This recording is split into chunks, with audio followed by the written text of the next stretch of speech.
আসসালামু আলাইকুম দর্শক, অন্বেষণে আপনাদের স্বাগতম। আশা করছি আপনারা সবাই ভালো আছেন। নিয়ে এসেছি আপনাদের জন্য একটি দারুণ খবর। অবশেষে সেই মাহেন্দ্রক্ষণ এসে গেল। বাংলাদেশ শুরু করলো স্টারলিংকের যাত্রা। হ্যাঁ, ঠিকই শুনেছেন। আজ 20শে মে 2025 থেকে বাংলাদেশে আনুষ্ঠানিকভাবে তাদের কার্যক্রম শুরু করছে স্পেস এক্স এর স্যাটেলাইট ইন্টারনেট পরিষেবা স্টারলিংক।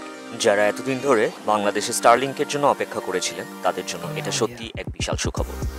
এখন থেকে আপনারা উপভোগ করতে পারবেন দ্রুতগতির স্যাটেলাইট ইন্টারনেট, যা পৌঁছে যাবে দেশের প্রতিটি প্রান্তে। স্টারলিংক প্রাথমিকভাবে দুটি আবাসিক প্যাকেজ নিয়ে এসেছে: স্টারলিংক রেসিডেন্সিয়াল, যার মাসিক খরচ ৬,০০০ টাকা, এবং রেসিডেন্সিয়াল লাইট, যার মাসিক খরচ ৪,২০০ টাকা।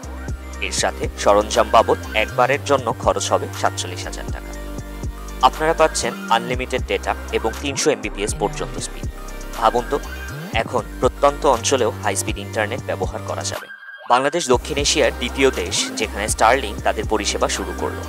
এটা আমাদের দেশের জন্য একটা বড় অর্জন। আপনারা যারা স্টারলিংক সংযোগ নিতে আগ্রহী, তারা এখনই তাদের অফিসিয়াল ওয়েবসাইটে গিয়ে অর্ডার করে নিতে পারেন। এই দারুণ খবরটি আপনার বন্ধুদের সাথে শেয়ার করতে ভুলবেন না। বাংলাদেশে স্টারলিংকের আগমন নিয়ে আপনার মতামত কমেন্টে জানান। আজকের ভিডিও এই পর্যন্তই। লাইক করুন, শেয়ার করুন এবং আমাদের চ্যানেলটি সাবস্ক্রাইব করুন।